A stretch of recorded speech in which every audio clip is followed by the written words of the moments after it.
Pode soltar para nós o endereço aí, por favor. Mateus capítulo 5. Amém para todos? E Jesus, vendo a multidão, subiu ao monte e, assentando-se, aproximaram-se dele os seus discípulos. E, abrindo a sua boca, os ensinava, dizendo: Bem-aventurados os pobres de espírito, porque deles é o reino dos céus. Bem-aventurados os que choram, porque eles serão consolados. Bem-aventurados os mansos, porque eles herdarão a terra. Bem-aventurados que têm fome e sede de justiça, porque eles serão fartos. Bem-aventurados misericordiosos, porque eles alcançarão misericórdia. Bem-aventurados limpos de coração, porque eles verão a Deus. Bem-aventurados pacificadores, porque eles serão chamados filhos de Deus. Bem-aventurados que sofrem perseguição por causa da justiça, porque deles é o reino dos céus. Bem-aventurados sois vós quando vos injuriarem e perseguirem, mentindo, disserem todo mal contra vós por minha causa. Exultai e alegrai-vos, porque é grande o vosso galardão nos céus, porque assim perseguiram os profetas que foram antes de vós. Amém? Muito bem, querido. Então, conforme nós vimos aí, no texto lido, nós vamos hoje, nesta noite, conversar sobre as bem-aventuranças. Pode colocar ali para nós? Muito bem. Sobre as bem-aventuranças.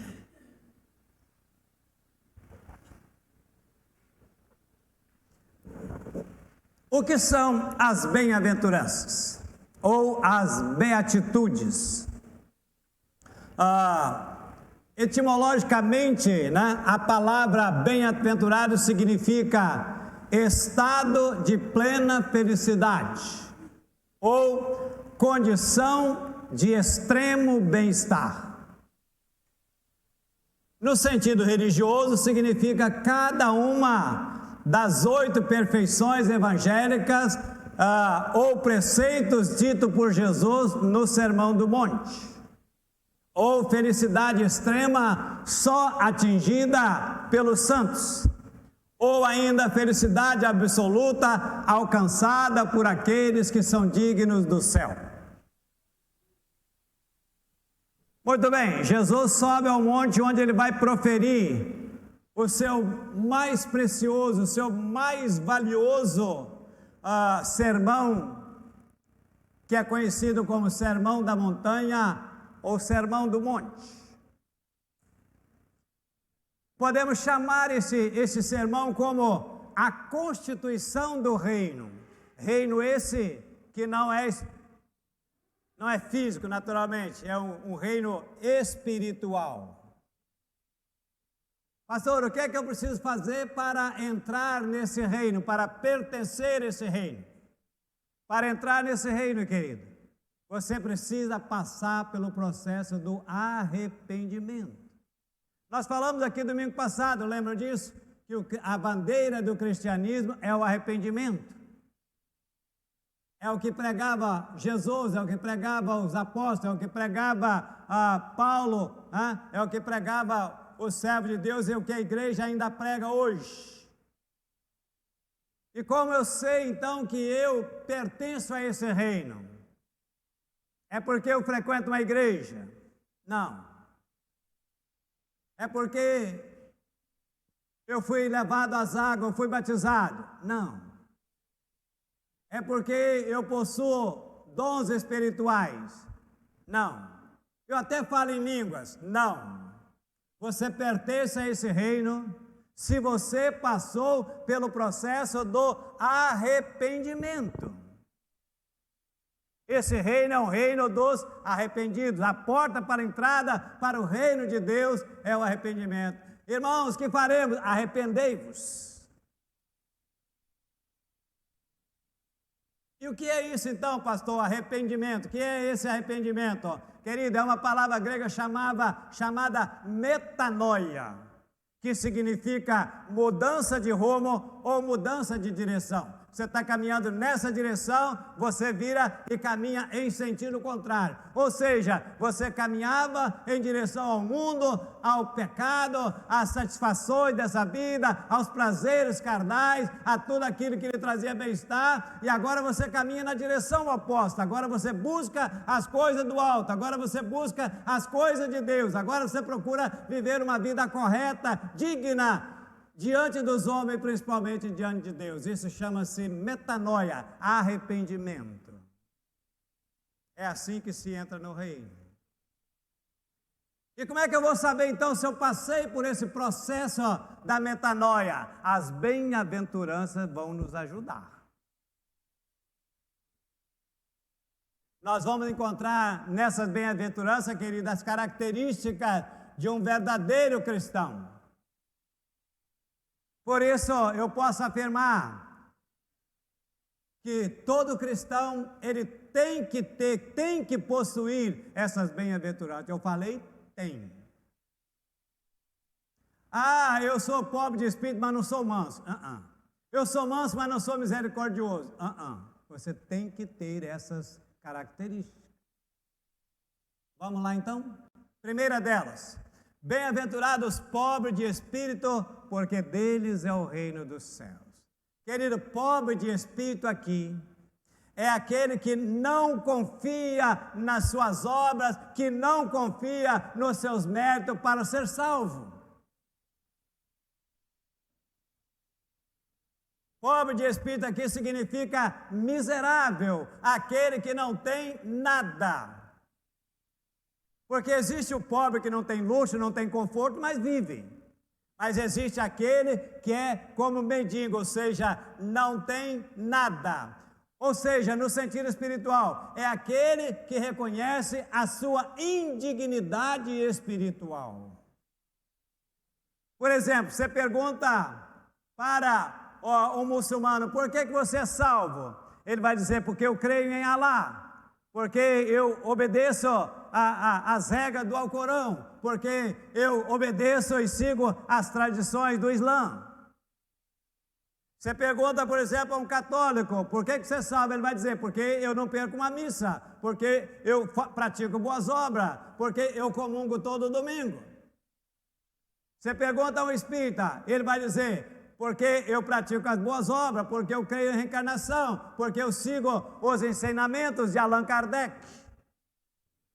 Aí você pergunta ao cristão, por que você é salvo? Ele diz, porque eu sou um pecador, arrependido, porque eu não mereço nada, mas pela graça, única e exclusivamente pela graça de Cristo, eu sou um salvo. Você tem essa característica. Você sabe que você só se levantou hoje pela graça de Deus. Você sabe que você está aqui somente pela graça de Deus. Você sabe que você só tem o que comer e o que vestir por causa da graça de Deus. Você sabe que você só é aceito por Deus pela sua graça e a sua bondade infinita.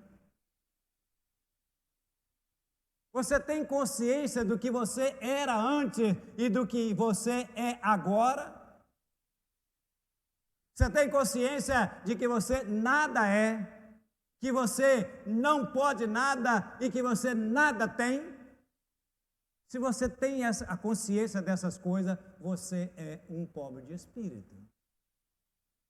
E bem-aventurado, feliz, porque diz que desses é o reino dos céus. Segunda, bem-aventurados que choram, porque eles serão consolados. Ah, pastor, então eu sou um salvo, porque eu sou um chorão. Eu choro por qualquer coisa, uma cena de novela, um filme, eu estou chorando. Aliás, eu acho que lá em casa todo mundo é crente, porque ou família chorona. Querida, fala aqui daqueles que choram porque são quebrantados. Os quebrantados, os que aqui choram, eles choram por duas coisas. Primeiro, eles choram pelos seus pecados. Lamentavelmente, sabemos que há muitos crentes hoje que vivem uma vida tão mergulhada no pecado que isso já não lhes causa nenhuma tristeza, não lhe tira nenhuma lágrima. Qual foi a última vez que você chorou por causa dos seus pecados? O verdadeiro cristão, querido, ele chora, ele se entristece quando acontece de pecar, porque não devemos, mas estamos sujeitos. A Bíblia diz, não entristeçais o Espírito Santo de Deus, nos quais estáis selados para o dia da redenção. Querido, Deus se entristece, Deus fica triste, Deus fica ofendido quando nós pecamos. E eu pergunto, isso não te causa nenhuma reação? Tanto faz, tanto fez, pecando ou não pecando. E a segunda coisa, os que choram, eles choram pelos pecados ao seu redor. Choram vendo crianças sendo abusadas, crianças sendo vítimas da pedofilia. Choram vendo crianças sendo traficadas para transplante de órgãos. Choram em ver adolescentes sendo vendidas para a prática da prostituição. Querido, quando a gente liga uma televisão, quando a gente lê um jornal, uma notícia, e é tanta coisa horrível que nós vemos e assistimos, querido, que não há como você não chorar por esse mundo. É verdade que muitos assistem e vê essas coisas, essas atrocidades, e mesmo assim não acontece nada. Como não chorar vendo aquelas bombas caindo nos lugares na guerra, matando inocente, matando criança, querido, isso me dói o coração. Imagino e quero crer que acontece com você também, ou isso não te entristece? Desliga a televisão, vai para o quarto, vai chorar e vai dizer, Senhor, tenha misericórdia dessas crianças, dessa jovenzinha que são vítimas de toda a cilada do inferno. Essa deveria ser a nossa atitude, querido. Essa é uma característica do verdadeiro cristão, daquele que verdadeiramente é convertido.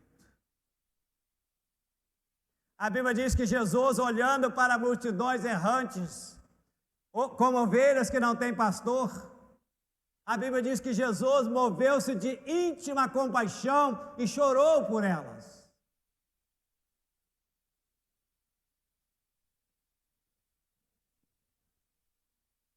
É muito triste saber que nossos olhos estão secos, querido. Sequíssimos.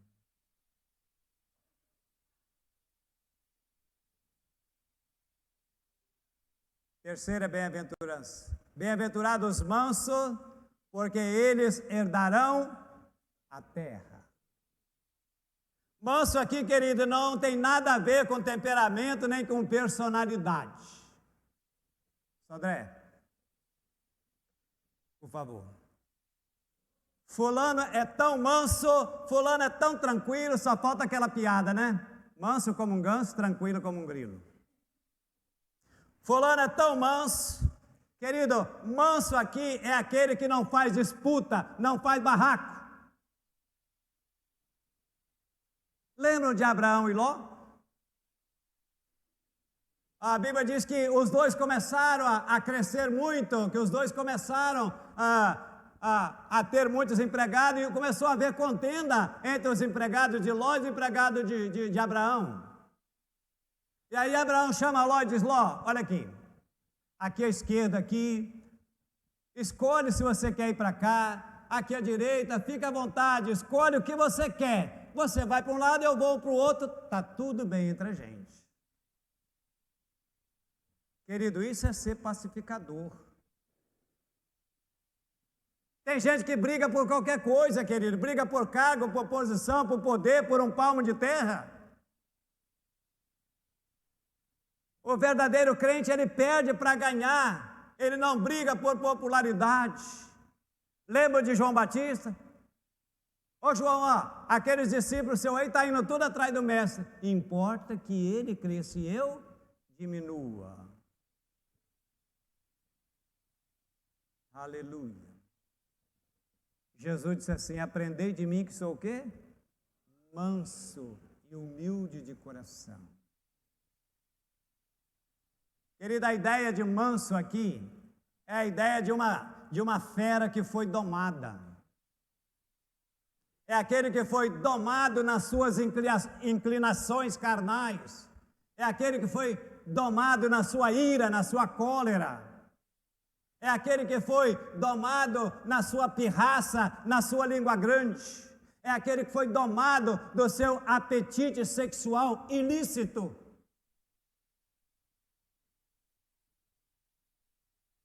Quarta bem-aventurança: bem-aventurados que têm fome e sede de justiça, porque eles serão fartos. O que significa isso?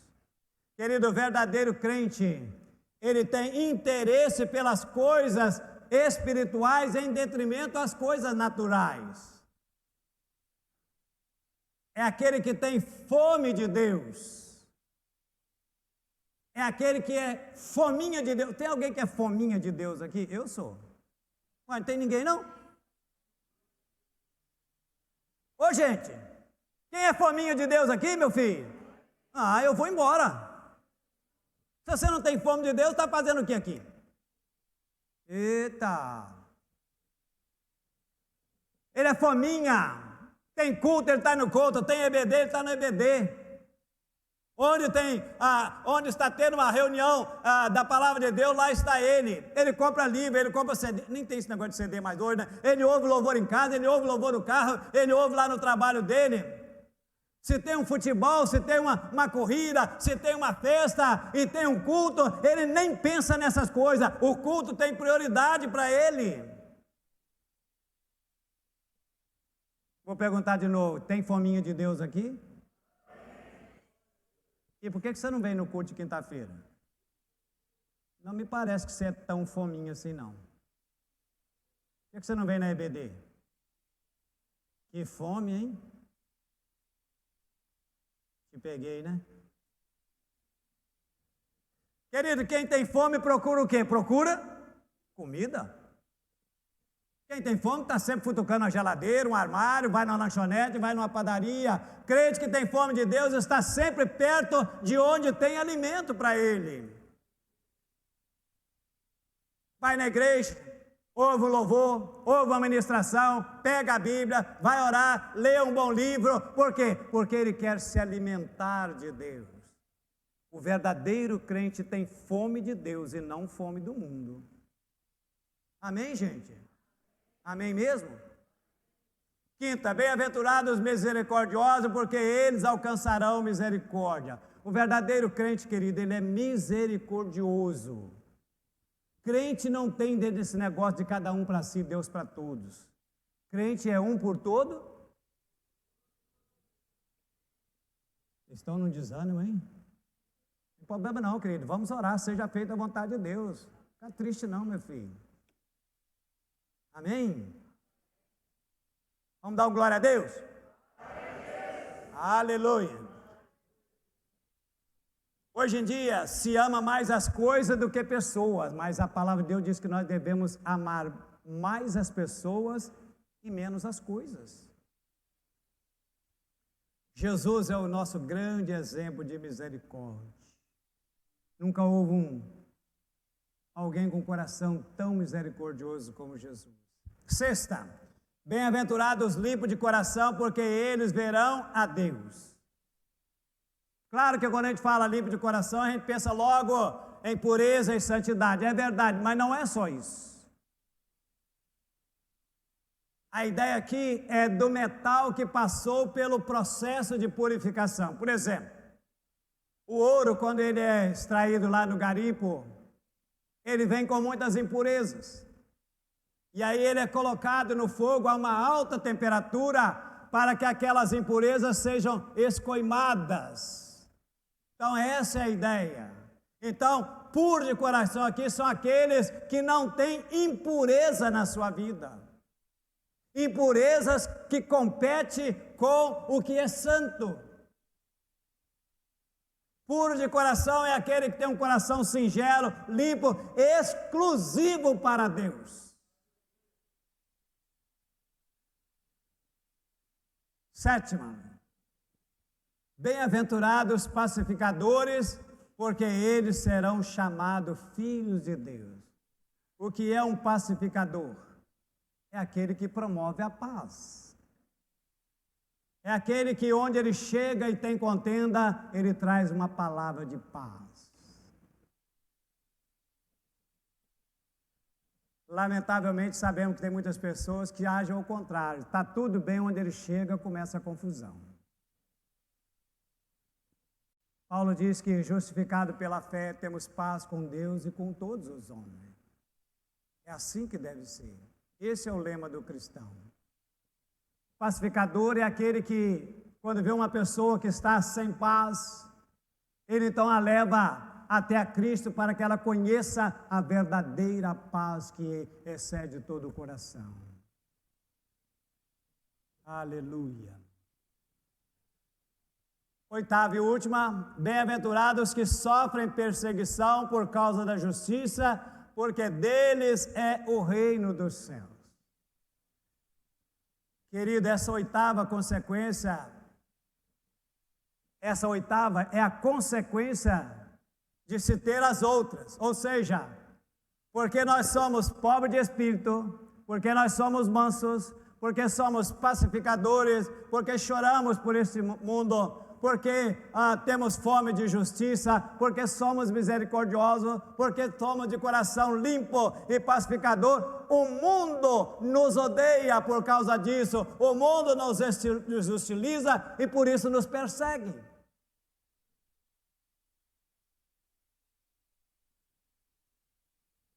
Mas sabe uma coisa que realmente me incomoda e me incomoda muito? E eu fico pensando, o que está acontecendo com esse mundo hoje, querido? Ninguém persegue a gente mais? Ninguém odeia a gente mais?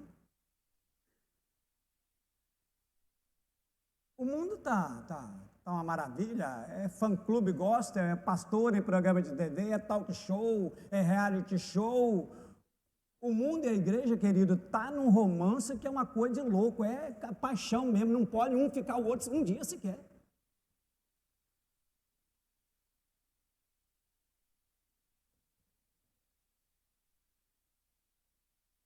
Isso te diz alguma coisa, querido?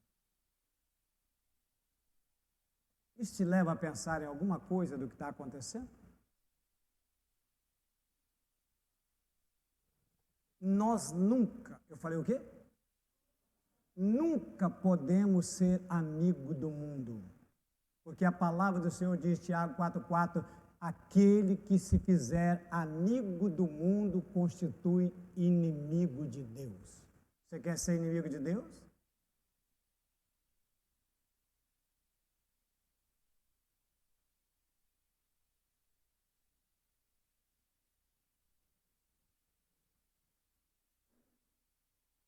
Os versos 11 e 12, eles complementam essa oitava. Bem-aventurados sois vós, quando por minha causa vos injuriarem, vos perseguirem, e mentindo disserem todo mal contra vós. Regozijai-vos e exaltai, porque é grande o vosso galardão no céu. Pois assim perseguiram os profetas que vieram antes de vós. Querido, quando o cristão cumpre isso que Jesus falou aqui no Sermão do Monte, nas bem-aventuranças ou beatitude, com certeza ele não vai ter uma vida fácil. E Jesus disse isso. Se a mim perseguiram, e os profetas vão perseguir vocês também. Por quê? Por causa do meu nome. Porque você se parece com o seu Senhor. porque você não compactua com as coisas erradas. Então, querido, essas são as características de um verdadeiro cristão, que estão aí contidas nessas bem-aventuranças. Se você não as tem, você não tem essas características. Talvez fosse o fato de você perguntar para você mesmo: será que eu sou verdadeiramente salvo? E se você as tem, então diga: Senhor, aperfeiçoa, desenvolva cada vez mais essas bem-aventuranças na minha vida. E que tudo seja para que o nome do Senhor seja glorificado na nossa vida. Amém? Você foi abençoado com essa palavra? Glória a Deus. Amém.